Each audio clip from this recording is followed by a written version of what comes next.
하나님께서 대림절 두 번째 주일인 오늘 이 예배 시간 가운데 주시는 은총의 말씀은 구약 성경 시편 72편 1절로부터 19절의 말씀입니다.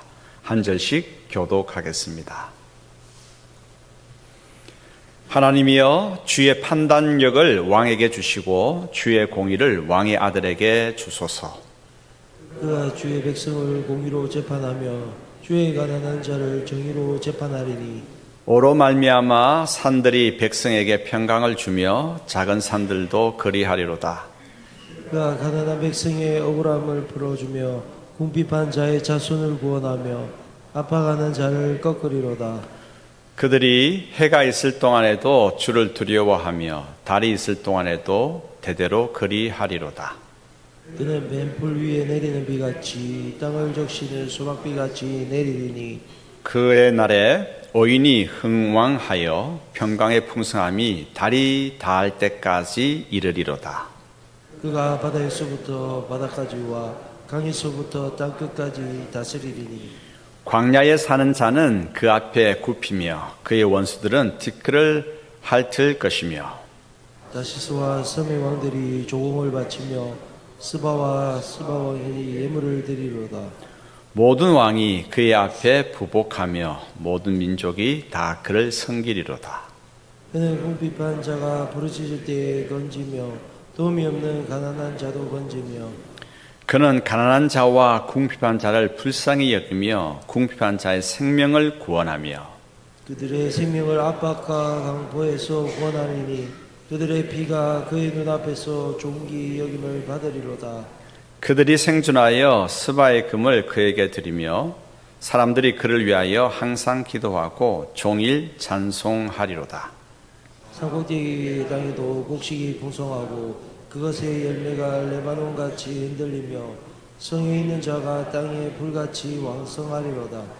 그의 이름이 영구하며 그의 이름이 해와 같이 장구하리로다. 사람들이 그로 말미암아 복을 받으리니 모든 민족이 다 그를 복되다 하리로다. 기이한 일들을 행하시는 여호와 하나님, 곧 이스라엘의 하나님을 찬송하며 그 영화로운 이름을 영원히 찬송할지어다. 온 땅에 그의 영광이 충만할지어다. 아멘. 아멘. 이제 대림절 두 번째 주일이죠. 대림절은 성탄절 앞서 4주 전부터 다시 오실 주님을 기다리는 절기입니다.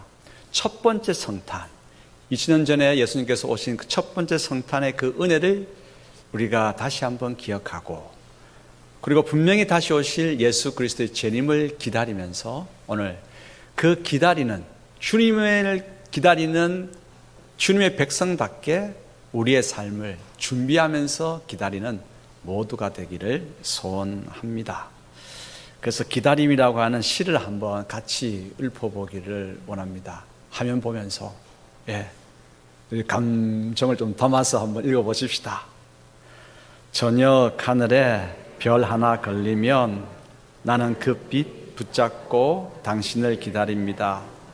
바람은 수없이 스쳐가고 낙엽은 발끝에서 흩어지지만 내 마음은 한 곳에 서서 당신 오실 길만 바라봅니다. 기다림은 고요한 강물처럼 흐르지 않는 듯 흐르고 끝이 없는 듯 끝을 붓고 있습니다. 오늘도 내일도 당신의 발자국 소리를 상상하며 나는 작은 등불을 켜둡니다. 혹 오지 않아도 괜찮습니다. 기다림 그 자체가 이미 당신을 향한 사랑이니까요. 좋죠?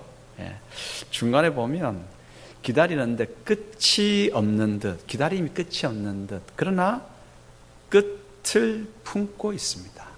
그러니까 끝이 없는 듯 보이지만 끝을 품고 있다고 하는 말은 반드시 기다리는 그분이 오신다는 것이죠.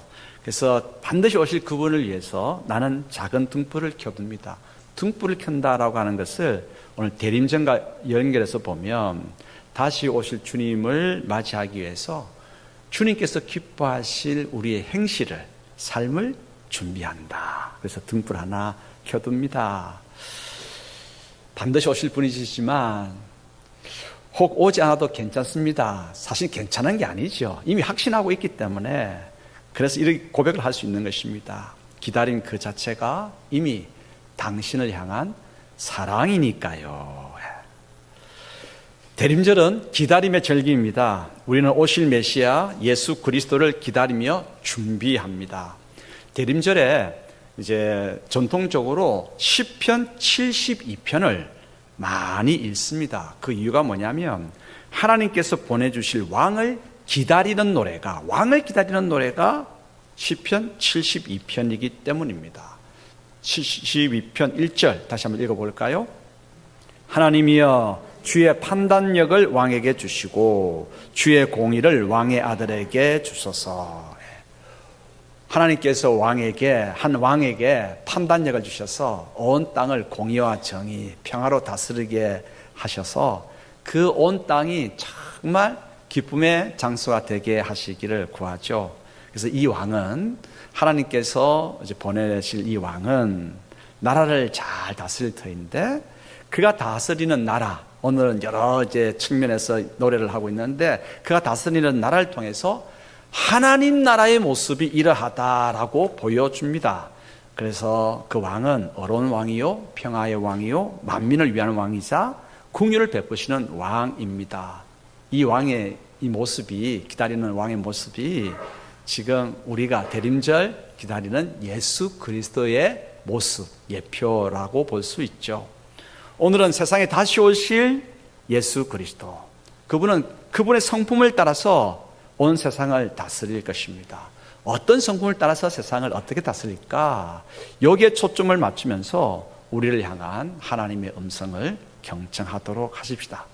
경청의 준비가 되셨습니까? 그럼 첫 번째 메시지입니다. 공의로 세상을 통치하시는 어의 주님이십니다. 다시 오실 주님은. 그래서 시편 72편 2절로부터 4절 읽어볼까요? 그가 주의 백성을 공의로 재판하며 주의 가난한 자를 정의로 재판하리니 어로 말미암아 산들이 백성에게 평강을 주며 작은 산들도 그리하리로다. 그가 가난한 백성의 억울함을 풀어주며 궁핍한 자의 자손을 구원하며 압박하는 자를 꺾으리로다. 아멘. 재판이 잘 이루어져야 잘못 없는 사람이 편안할 것 아니겠습니까? 그리고 가난한 사람이 돈이 없어서 변호사를 못 구해가지고 엉뚱한 결과가 나오는 그런 재판 그 앞에 서지 않을 수 있지 않겠습니까? 그래서 예수 그리스도께서는 오늘 이 시편 72편에 보여주는 한 왕이 오실 터인데 그 왕은 세상을 공의와 정의로 다스릴 것이다 노래합니다. 그 공의와 정의로 다스릴 그 왕이 바로 누구냐? 다시 오실 예수 그리스도이십니다. 예수 그리스도는 온 땅을 공의와 정의로 다스릴 것입니다. 여러분 축구 좋아하십니까? 축구 경기를 한번 떠올려 보십시다. 선수들은 열심히 뛰고 관중은 자기 팀을 힘껏 응원할 것입니다. 참 축구 경기는 재미가 있습니다. 그런데 심판이 편파적이라고 한다면 어떻게 되겠습니까? 심판이 한쪽 팀의 반칙은 못 본 척합니다. 반칙할 걸 보면서 다른 쪽으로 고개를 돌려버립니다. 그런데 다른 팀의 실수는 그냥 중요하지도 않고 그냥 넘어가도 될 것 같은데 크게 그 벌을 준다고 한다면 경기는 곧 혼란에 빠지고 선수와 관중 모두는 심판을 신뢰하지 않을 것입니다. 결국 경기는요, 이기고 지는 것 의미가 없어져 버리지 않습니까? 심판이 편파적으로 판정했기 때문에 이겼다 졌다 의미가 없고 축구 경기 자체가 무너지고 말 것입니다. 여러분, 이 땅의 사법부도 마찬가지입니다. 법 앞에서 모든 사람이 공정하게 대우받아야 합니다. 모든 사람을 공정하게 대하지 않는다면 사회는 혼란에 빠집니다. 권력 있는 자라고 봐주고 그리고 많이 가진 자라고 편들어주면 세상은 어떻게 되겠습니까? 권력을 가진 자나 또 많이 가진 자가 세상을 자기 마음대로 할 것 아니겠습니까? 그러면 사회는 혼란과 무질서에 빠질 것입니다. 그러면 누가 여기에 제동을 걸고 질서를 잡을 수 있겠습니까? 누가 해야 되겠습니까? 사법부가 정의와 공의로 제대로 재판하면 됩니다. 옛시대 같으면 왕이 공의와 정의를 가지고 나라를 다스리면 됩니다. 공의와 정의는 같은 의미를 가지고 있지만 약간의 차별성이 있습니다. 공의라고 하는 것은 모든 사람을 동일하게 대하는 것입니다. 부자나 가난한 자나 권세 있는 자나 평민이나 똑같이 대하는 것입니다. 그것이 공의입니다. 정의는 뭡니까? 정의는 선은 칭찬하지만 악은 징벌하는 것입니다. 그래서 이제 정의가 있어야 악은 꺾이고 선이 승리하게 되는 것이죠. 이처럼 사법부나 왕이 공의롭고 정의로운 판결을 통해서 심판을 통해서 나라를 다스려야 국민이 법과 왕을 신뢰하고 사회 질서가 유지되겠죠. 앞서 축구 경기 예를 들었기 때문에 심판 없는 경기는 무질서로 가기 쉽습니다. 편파적인 심판이 있는 경기는 혼란 가운데 가게 될 것입니다. 그러므로 심판은 있어야 됩니다. 하지만 그 심판은 공의롭고 정의로워야 되겠죠. 우리가 사는 세상은 아직 공의와 정의가 온전히 이루지 못한 편파적인 곳이 여전히 많이 남아 있습니다. 그래서 교회는, 성도는 다시 오실 왕을 기다립니다. 공의와 정의로 온 세상을 편파 없이 모두를 동일하게 대하면서 선을 칭찬하고 악을 징벌하는 그 일을 감당하실 왕을 기다립니다. 그 왕이 오셔서 온 세상 모든 부문을 공의와 정의로 다스려 주시기를 기대하죠. 그래야 가난한 이의 억울함이 풀어지고 궁핍한 자가 건짐을 받게 되고 억압하는 압제하는 자들이 꺾이는 세상이 이루어질 것입니다. 교회도 공의로 세상을 다스리는 왕을 기다리면서 우리 또한 우리 각각 살아가는 현장 속에서 공의와 정의를 작은 부분에서나마 실천하며 살아가는 모두가 되어야 되지 않겠습니까? 기다림은 그냥 세월만 기다리는 것 아닙니다. 오실 주님, 공의와 정의로 세상을 다스리실 그 주님을 기다리면서 우리 또한 삶 속에서 작은 부분 실천하며 살아가는 모두가 되기를 축복합니다. 두 번째, 이제 다시 오실 주님은 세상에 평강을 주시는 평화의 주님이십니다. 72편 7절 같이 읽겠습니다. 그의 날에 의인이 흥왕하여 평강의 풍성함이 달이 닿을 때까지 이르리로다. 아멘. 대림절은요, 무엇보다도 평화의 왕을 기다리는 절기입니다. 물론 여러 왕이 여러 공의의 왕이라고도 첫 번째 이야기를 했지만, 그러나 대림절은 무엇보다도 평화의 왕을 기다리는 절기입니다. 세상의 전쟁이 그쳐지고 갈등이 화합으로 이루어지는, 그것을 이루어내는 예수 그리스도가 가져오는 평화를 기다리는 절기가 대림절입니다. 주님이 베푸시는 평화는 그런데 단순한 전쟁이 휴전하는 것, 자 일정 기간 우리 싸움 그만두자라고 하는 것으로 끝나는 게 아닙니다. 어떤 것이냐? 그것은 뭐냐면 먼저 우리가 하나님과 화해가 이루어지고 하나님과 죄인의 우리가 평화가 이루어지고 난 다음에 하나님께로부터 그 은혜를, 평화의 은혜를 입은 우리가 삶 속에서 그 평화를 실천하는 것이 성경이 말하는 성탄의 평화입니다. 그래서 누가복음은 이렇게 기록하고 있습니다. 누가복음 2장 13, 14절 읽겠습니다. 홀련히 수많은 천군이 그 천사들과 함께 하나님을 찬송하여 이르되 지극히 높은 곳에서는 하나님께 영광이요 땅에서는 하나님이 기뻐하신 사람들 중에 평화로다 하니라. 아멘. 성탄은 평화의 절기입니다. 그러므로 우리는 힘써 평화를 이루어 가야 하죠. 평화는요, 하나님의 은혜가 주어져야 됩니다. 평화는 하나님의 은혜가 은총이 주어져야 평화를 이루어 갈 수 있습니다. 평화는 용서를 구하고 용서함으로 이루어집니다.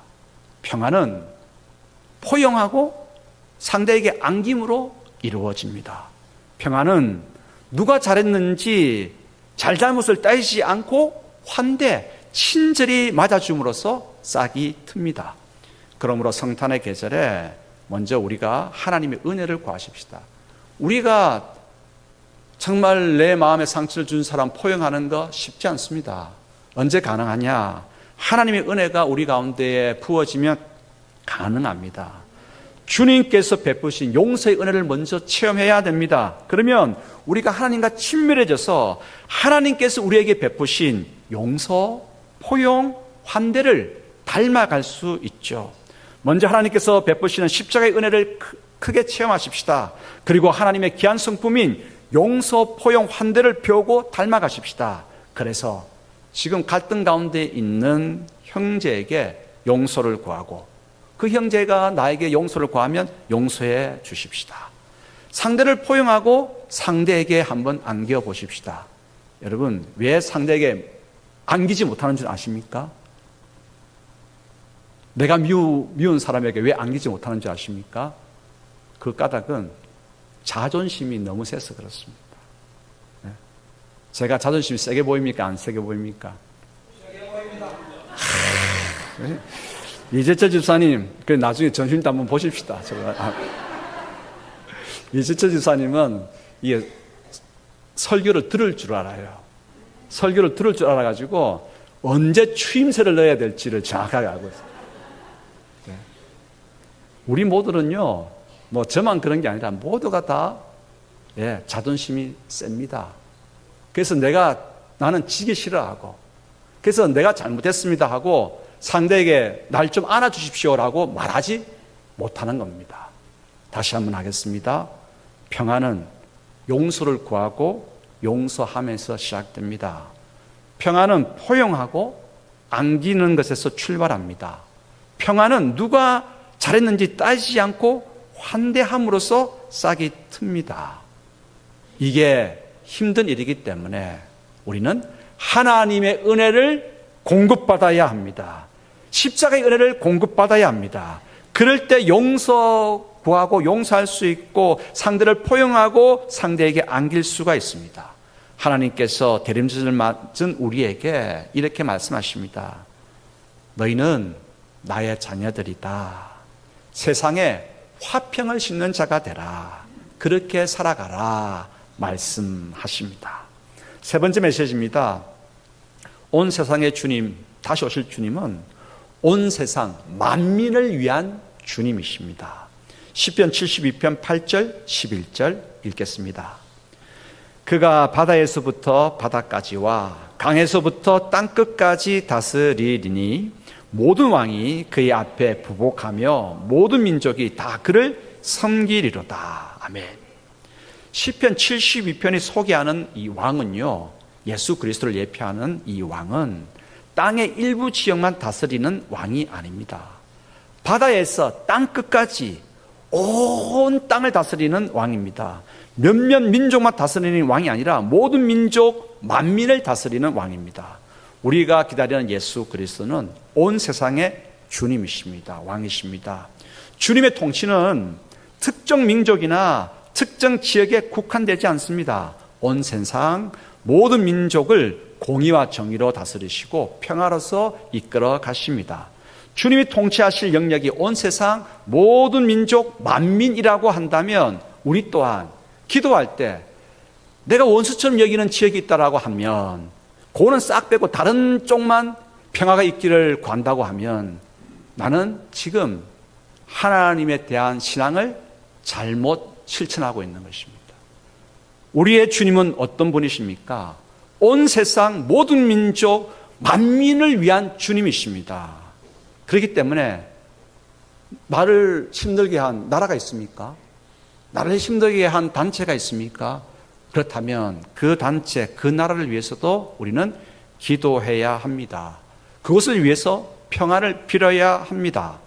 욕심 때문에 전쟁을 일으킨 푸틴은 밉습니다. 그렇지 않습니까? 푸틴 때문에 러시아 우크라이나 전쟁이 발해서 2022년 2월 24일 개전된 이후로 3년 9개월 13일째 이어져 가고 있습니다. 현재까지 전쟁으로 인한 사망자와 부상자는 약 100만 명 이상으로 이제 추산하고 있습니다. 헤아릴 수 없는 이재 및 난민이 발생했습니다. 한 사람의 야망 때문에 이런 비극이 일어났습니다. 그런데 푸틴이 밉다고 러시아까지 미워해서는 안 됩니다. 마찬가지로 하마스의 지도자들은 악하지만 팔레스타인은 도움을 주어야 할 민족입니다. 그러므로 나의 경향성에 따라 민족과 나라와 영역을 선택해서 그곳에만 평화가 있기를 구하는 것은 옳지 않습니다. 그러면 첫 번째 메시지와 위배되죠. 메시아는 오셔서, 예수 그리스도는 오셔서 공의로운 통치를 행하십니다. 공의가 무엇입니까? 모든 영역 똑같이 대하는 것입니다. 이제 나의 경향성을 내려놓아야 합니다. 대림절을 보내면서 나의 추구하는 바를 내려놓아야 합니다. 모든 인종을, 모든 민족을, 모든 지역을 만민에게 하나님께서 주시는 성탄의 은혜가 그 모든 것에 내리기를 우리는 기도해야 합니다. 그렇게 기도하는 모두가 되기를 축복합니다. 네 번째 메시지입니다. 주님은 오셔서 가난한 자를 돌보시는 긍휼의 주님이십니다. 시편 72편 12절 13절 읽겠습니다. 그는 궁핍한 자가 부르짖을 때에 건지며 도움이 없는 가난한 자도 건지며 그는 가난한 자와 궁핍한 자를 불쌍히 여기며 궁핍한 자의 생명을 구원하며 아멘. 아기 예수님의 탄생은 겸손하게 태어나셨죠. 어디에서 태어나셨습니까? 말구유에서 태어나셨습니다. 이것은 하나님 나라가 권력과 부유함을 추구하는 나라가 아님을 보여줍니다. 낮은 자와 작은 자를 위한 나라가 하나님 나라임을 우리에게 깨닫게 하죠. 예수님은 모두를 편견과 차별 없이 대하셨습니다. 그 가운데에 예수님은 특히 가난한 이들에 대해서는요, 세심한 돌봄을 행하셨습니다. 우리도 주님을 기다리면서 이 가난한 자들, 도와줄 이가 없는 자들을 향해서는 세심하게 돌봄이 필요합니다. 주님의 모습을 닮아가야 하죠. 2025년 12월 기준으로 지구의 인구는 약 83억 명입니다. 그런데 전 세계 인구의 35억 명, 85억 명 가운데 44%가 빈곤선 이하에서 살아갑니다. 빈곤선이라고 하는 것은 이제 하루에 6.85달러 이하로 살아가는 사람들을 이야기합니다. 어제 환율로 계산해 보니까 하루에 먹고 입고 자고 교육받고 하는 일에 쓰여지는 돈이 약 하루에 11,107원으로 살아가는 사람들이 빈곤선 이하로 살아가는 사람입니다. 그 빈곤선 이하로 살아가는 사람이 44%고 그 중에 10억 명 이상이 또한 극빈층입니다. 하루에 어제 환율로 3,172원으로 살아갑니다. 먹고 자고 입고 교육받고 하는 그 모든 것들의 활동비가 그렇습니다. 이들의 대부분은 아동들이 많고요. 분쟁 지역의 주민이 많습니다. 세계 빈곤은 단순히 소득의 부족뿐만이 아니라 교육, 의료, 주거, 위생 등 다차원의 문제입니다. 국제사회는 이러한 불평등의 해소와 빈곤을 줄이기 위해서 개인과 국가와 국제기구가 모두가 연대해서 이 책임을 지고 풀어가야 합니다. 한국은 그래도 참 많이 앞선 사회가 되었습니다. 한국도 국내 빈곤 문제를 위해서 애쓰기 시작했고 국제적으로 빈곤 퇴치에 참여하기 시작했습니다. 국내 빈곤은 노인 빈곤을 위해서 지금 많이 복지 자금을 투여하고 있습니다. 또한 국제적으로 이제는 원조하는 나라로서의 사명을 감당하고 있습니다. 한국은 그렇지 않습니까? 하나님께로부터 은혜를 참 많이 받았습니다. 원조받던 참으로 지지리도 못 찾는 나라가 이제는 원조하는 나라로 위상이 바뀌었습니다. 많은 국제적인 원조하는 일들을 감당하고 있습니다. 그 중에 특별히 두드러지는 활동 하나가 한국 국제협력단이라고 하는 코이카라고 하는 단체가 있습니다. 이곳은 뭘 하느냐 하면 한국은요, 원조 받던 나라에서 지금에 이르는 노하우, 이 개발의 노하우가 있단 말이죠. 경험이 있단 말이죠. 이 경험과 노하우를 어려운 나라에 적용시키는 일을 감당하는 것입니다. 여러분, 단순히 돈, 자금만 지원하면 그 자금 그냥 눈 녹듯이 쑥 사라지고 맙니다. 그러나 이 자금을 어떻게 하느냐?